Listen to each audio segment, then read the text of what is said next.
Hello नमस्कार. All exam कट्टा या ऑनलाईन प्लॅटफॉर्मवर भविष्यातील सर्व प्राध्यापकांचं सहर्ष स्वागत. मित्रांनो, सेटनेट परीक्षा 2025-26 या परीक्षेच्या दृष्टिकोनातून ऑल एक्झाम कट्ट्याअंतर्गत आपण पेपर क्रमांक 2 एज्युकेशन शिक्षणशास्त्र या विषयाचा कोर्स सुरू केलेला आहे, ज्यामध्ये तुम्हाला लाईव्ह लेक्चर, रेकॉर्डेड लेक्चर्स, त्यानंतरनं पूर्ण 10 घटकांच्या नोट्स, पूर्ण सिलेबसवर आधारित 10 टेस्ट सिरीज विश्लेषणासह प्रत्येक रविवारी साप्ताहिक चर्चासत्र अशा स्वरूपाचा कोर्स 1 वर्षाच्या व्हॅलिडिटीसह तुम्हाला उपलब्ध असणार आहे, ज्याची प्राईज असणार आहे फक्त 2000 रुपये पेपर 2साठी. म्हणजे जर तुम्ही एज्युकेशन विषयातून सेटनेटची तयारी करत असाल तर 2000 रुपयामध्ये हा कोर्स तुम्हाला उपलब्ध असेल. जर तुम्ही पेपर 1 आणि पेपर 2 याचा एकत्रित कोर्स जर परचेस केला तर तुम्हाला फक्त 3000 रुपयामध्ये या दोनही विषयाचा कोर्स 1 वर्षाच्या वैधतेसह व्हॅलिडिटीसह उपलब्ध होणार आहे. ज्या विद्यार्थ्यांना कोर्स जॉईन करायचा असेल त्यांनी 9689047738 या क्रमांकाला कॉल करू शकता किंवा डायरेक्टली ऑल एक्झाम कट्टा वरील लोगोचं ॲप गुगल प्ले स्टोरवरून डाउनलोड करून देखील तुम्ही कोर्सेस जॉईन करू शकता. चला तर मग आज आपण सुरुवात करूयात. बघा, पहिला जो घटक आहे तर त्या पहिल्या घटकामधील आपला सिलेबस काय आहे ते आपण यापूर्वीच्या लेक्चरमध्ये पाहिलं होतं. मागील 15 जून 2025ला जी परीक्षा झाली होती, ज्याचा पहिला जो पेपर आहे, दुसरा पेपर एज्युकेशनचा, त्याचं आपण विश्लेषण घटक वाईज देखील यापूर्वी अपलोड केलेला आहे, तुम्ही पाहू शकता. आता आजच्या लेक्चरमध्ये आपण पहिला जो मुद्दा आहे पहिल्या घटकामधील, तर त्या मुद्द्याचं नाव आहे शिक्षणासंबंधी भारतीय तत्वज्ञानाचे योगदान. आपल्या सर्वांना माहिती आहे भारतीय तत्वज्ञान हे अतिशय पुरातत्व तत्वज्ञान आहे, शाश्वत तत्वज्ञान आहे, ज्याचा अंगीकार आपण हजारो वर्षापासून करत आलेला आहे.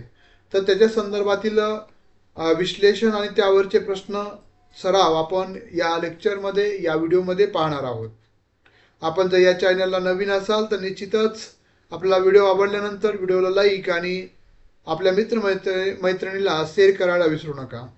बघा, भारतीय तत्वज्ञान शिक्षणाला केवळ माहिती मिळवण्याचं माध्यम मानत नाही, तर ते जीवन विकास आणि आत्मज्ञानाचं साधन मानतं. भारतीय जे तत्वज्ञान आहे शिक्षणाला स्वार्थासाठी नाही तर परमार्थासाठी, लोककल्याणासाठी उपयुक्त मानतं. याचा अर्थ असा की शिक्षणामुळं व्यक्तीचा सर्वांगीण विकास होतो आणि त्याला स्वतःच्या अस्तित्वाची व जगाची खरी ओळख पोहोचते. त्यामुळं भारतीय तत्वज्ञानामध्ये शिक्षण हा तिसरा डोळा देखील त्या मानलं जातं. आता आपण जर भारतीय शिक्षणासंदर्भातील तत्वज्ञानाचं योगदान जर पाहिलं तर पहिलं आहे ते वैदिक कालखंडामधील वैदिक शिक्षण पद्धती. त्याचा पाया जो होता, जीवनाचा पाया होता वैदिक शिक्षण पद्धतीचा. बघा, त्याची संकल्पना आपण समजून घेऊयात. स्पष्टीकरण आणि अध्यापनासाठी उदाहरणं किंवा उद्दिष्ट. बघा, त्याची गुरु शिष्य परंपरा. प्राचीन वैदिक कालखंडामध्ये आपल्या सर्वांना माहिती, गुरुग्रही जाऊन ज्ञान घेतलं जात होतं. हे संबंध केवळ शिकवण्यापुरतेच अपेक्षित नव्हते, तर ते एका कुटुंब व्यवस्थेसारखे गुरु आणि शिष्यांचे संबंध होते. विद्यार्थ्यांना केवळ ज्ञान देत नसत तर त्याला जीवनाचं मूल्य, जीवन मूल्य शिकवले जात होते. अध्यापनासाठी एकलव्यांची निष्ठा. अरुणीने गुरुच्या आदेशावरून शेतातील पाण्याची गळती थांबवण्यासाठी स्वतः झोपणे.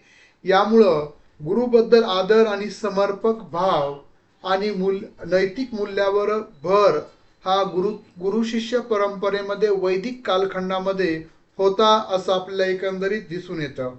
त्यानंतर ब्रह्मचर्य. विद्यार्थी दशेमध्ये साधेपणा, संयम, संपूर्ण लक्ष शिक्षणावर केंद्रित करणं. यामुळं शारीरिक आणि मानसिक शक्ती ज्ञान अर्जनासाठी वापरली जाते. कारण की आपल्या ज्या वेगवेगळ्या शक्ती असतात, मानसिक असेल, शारीरिक असेल, हे जर आपण एका ठिकाणी केंद्रित केल्या तर आपल्या ज्या ठिकाणी आपण केंद्रित केल्या त्याच्या माध्यमातून त्याचा विकास होत असतो.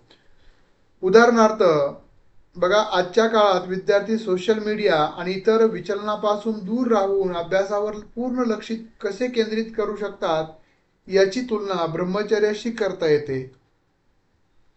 त्यानंतर पुरुषार्थ गुरुकुल पद्धतीमध्ये धर्म, अर्थ, काम, मोक्ष हे 4 पुरुषार्थ वैदिक कालखंडामध्ये मानले जात होते. हे मानव जीवनाचे 4 मूळ उद्देश आहेत असं सुचवलं होतं. शिक्षणामुळे व्यक्तीला त्याच्या 4 स्तरावर यशस्वी होण्याची क्षमता मिळते. म्हणजे धर्म, अर्थ, काम, मोक्ष त्यातून साध्य होतात. उदाहरणार्थ धर्म म्हणजे काय, तर कर्तव्यनिष्ठ नागरिक होणं. अर्थ म्हणजे उत्तम व्यवसाय करून संपत्ती अर्जन करणं, मिळवणं. काम म्हणजे गरज पूर्ण करणे. मोक्ष म्हणजे जीवनातील अंतिम सत्य समजणं. संत ज्ञानेश्वरांचे उदाहरण देऊन धर्म, अर्थ आणि मोक्षाचे संतुलन कसे साधायचे हे स्पष्ट करता येते. त्यानंतर आत्मज्ञान. आत्मज्ञानामध्ये स्वतःला ओळखणे, आपल्या क्षमता, मर्यादा आणि जीवनातील उद्देशाची जाणीव होणे, त्याला आत्मज्ञान असं म्हणतात. उदाहरणार्थ जेव्हा एखाद्या विद्यार्थ्याला त्याचे नैसर्गिक कौशल्य, उदाहरणार्थ चित्रकला, गणित समजते आणि तो त्या स्वतःला विकसित करतो, तेव्हा तो एका अर्थाने आत्मज्ञान मिळवतो. म्हणजे त्याच्यातला तो उत्तम ज्ञानी होतो. हे झालं वैदिक कालखंडातील. त्यानंतर पुढे आहे उपनिषदकालीन तत्वज्ञान आदी आणि ज्ञानाचे 2 स्तर. उपनिषदेच्या काळात म्हणजे आपल्या सर्वांना माहिती, गुरुकुल काळ म्हणजे वैदिक कालखंडानंतर उपनिषदांचा कालखंड आहे. 4 जे वेद होते त्या वेदाचंच विश्लेषण 108 उपनिषदामध्ये केलेलं आहे, जे शाश्वत ज्ञानाचे भंडार म्हणून ओळखले जातात. उपनिषद शिक्षणाला ज्ञानाच्या स्वरूपावरून 2 भागामध्ये विभाजित करतात. एक परा आणि अपरा. बघा संकल्पना. परा विद्या, उच्च ज्ञान. बघा आत्मज्ञान, ब्रह्मज्ञान हे अंतिम सत्य आहे, ज्यामुळं जन्ममृत्यूच्या चक्रातून मुक्ती मिळते. हे तत्वज्ञानामुळेच आहे. म्हणजे पराविद्या, उच्च विद्या ज्याला आपण म्हणतो. उदाहरणार्थ अहम ब्रह्मास्मी म्हणजे मीच ब्रह्म आहे. हे महावाक्य जगातील प्रत्येक व्यक्तीत एकच चैतन्य शक्ती कार्यरत असते.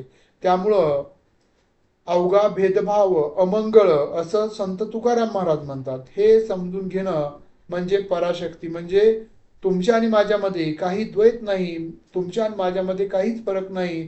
तुम्हाला जे चैतन्य म्हणजे ज्या ईश्वरामुळे आहे ते चैतन्य माझ्यामध्येही कार्यरत आहे, ही भावना म्हणजे पराविद्या होय. त्यानंतर आहे अपराविद्या म्हणजे व्यावहारिक ज्ञान.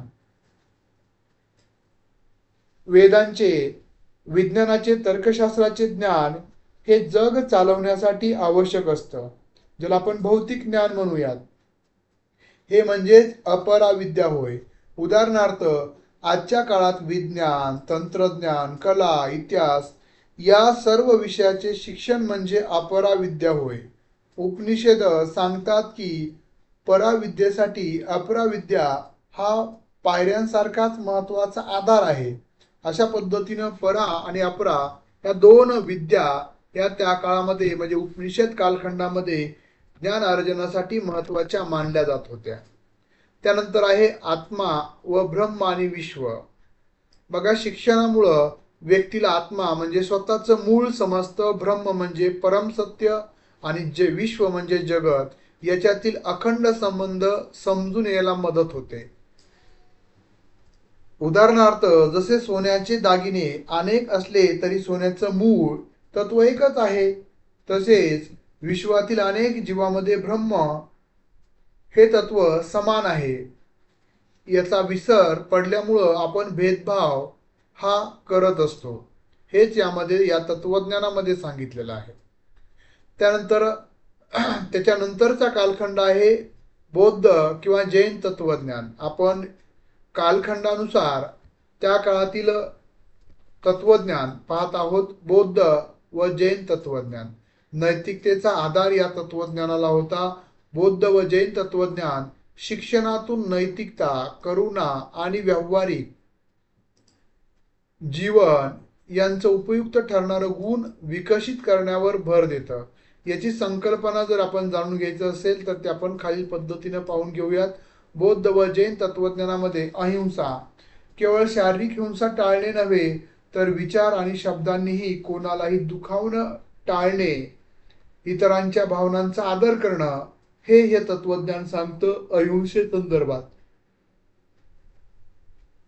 उदाहरणार्थ वर्गात वादविवाद होत असताना विद्यार्थ्यांनी दुसऱ्याच्या मताचा आदर कसा करावा हे शिकवणे म्हणजे अहिंसा शिकवणे. महावीर आणि बुद्धांचं जीवनातील हे तत्वज्ञान होतं अहिंसा. त्यानंतर करुणा, दया केवळ सहानुभूती नाही तर दुसऱ्याचे दुःख दूर करण्याची तीव्र इच्छा आणि त्यासाठी कृती करणं म्हणजे करुणा होय.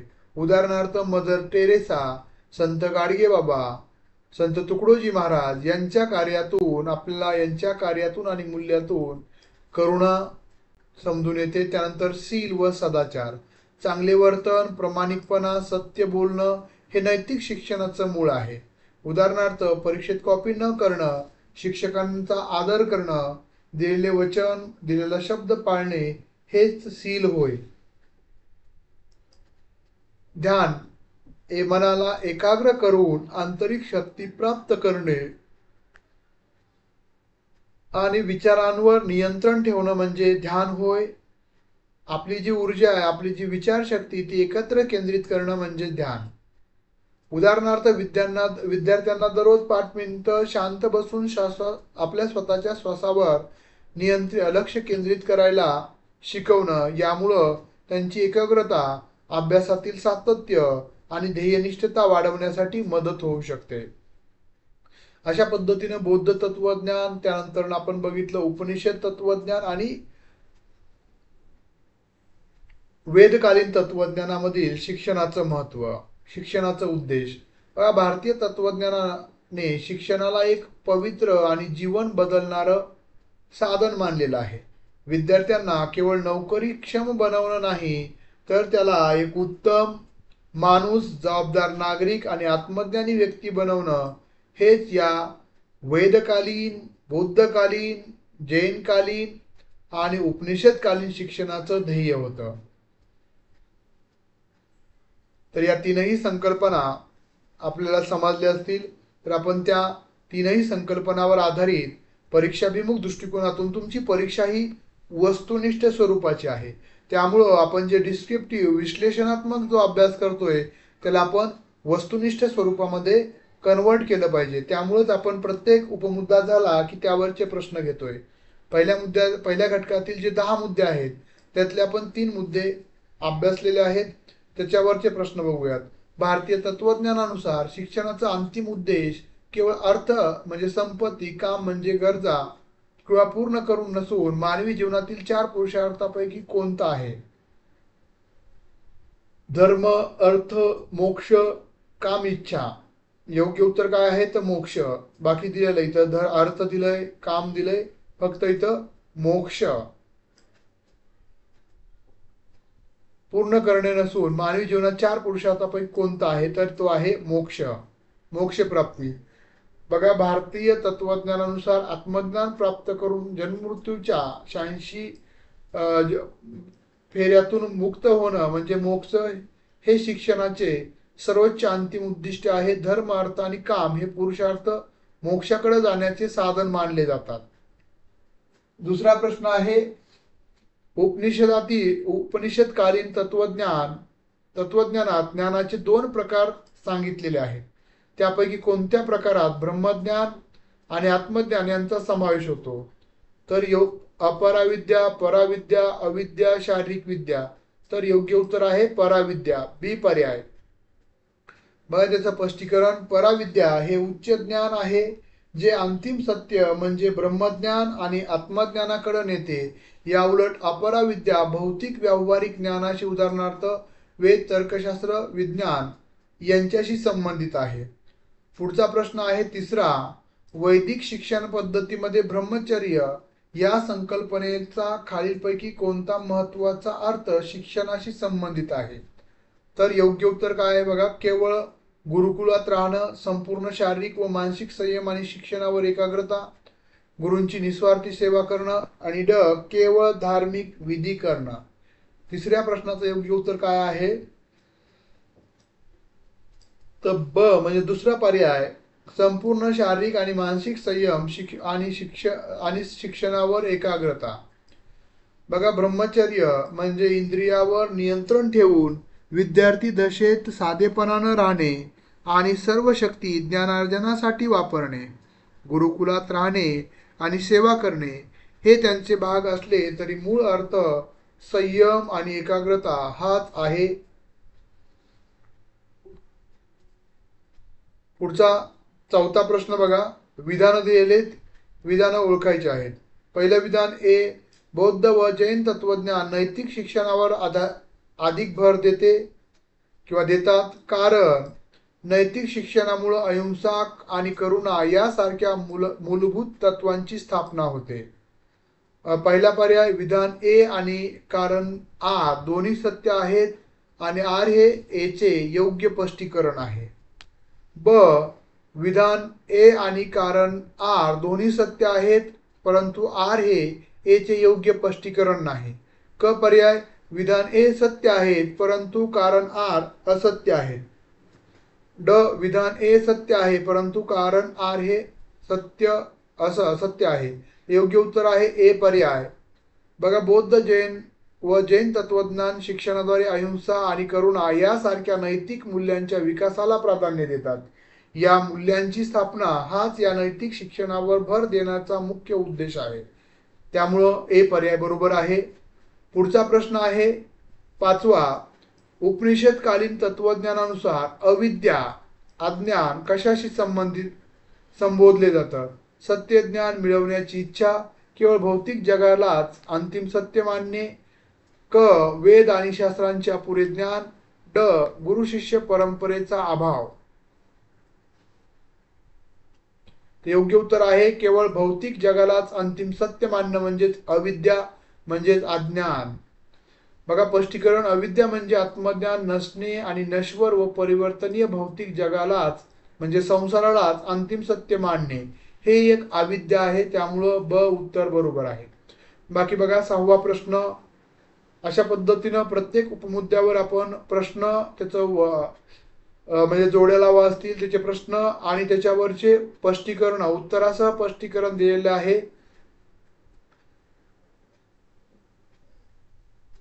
त्यानंतर पुढचा मुद्दा, चौथा मुद्दा, पहिल्या घटकातील भगवद्गीतेतील शैक्षणिक दृष्टिकोन, कर्मयोग, ज्ञानयोग, भक्तियोग, व्यक्तिमत्व घडवणे हे मुद्दे आपण उद्याच्या लेक्चरमध्ये पाहणार आहोत.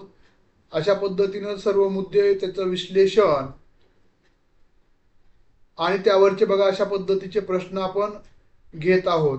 म्हणजे अशा पूर्ण तुम्हाला नोट्स म्हणजे घटक वाईज नोट्स मिळतील ज्यामध्ये अशा सर्व मुद्द्यांचं विश्लेषण असेल आणि त्या विश्लेषणाच्या खालीच त्यावरचे आधारित संभाव्य प्रश्न असतील जेणेकरून तुमच्या अभ्यासाचा कोणताही मुद्दा सुटणार नाही. ज्या विद्यार्थ्यांना क्लास जॉईन करायचे असतील त्यांनी ऑल एक्झाम कट्टा ॲप डाउनलोड करू शकता किंवा तुम्ही 9689047738 या क्रमांकाला फोन करू शकता. हा व्हिडिओ आवडला असेल तर निश्चितच व्हिडिओला लाईक करायला आणि चॅनलला सबस्क्राईब करायला विसरू नका. आणि आपले जे मित्रमैत्रिणी असतील जे या परीक्षेची तयारी करत असतील त्यांना पाठवायला देखील विसरू नका. धन्यवाद.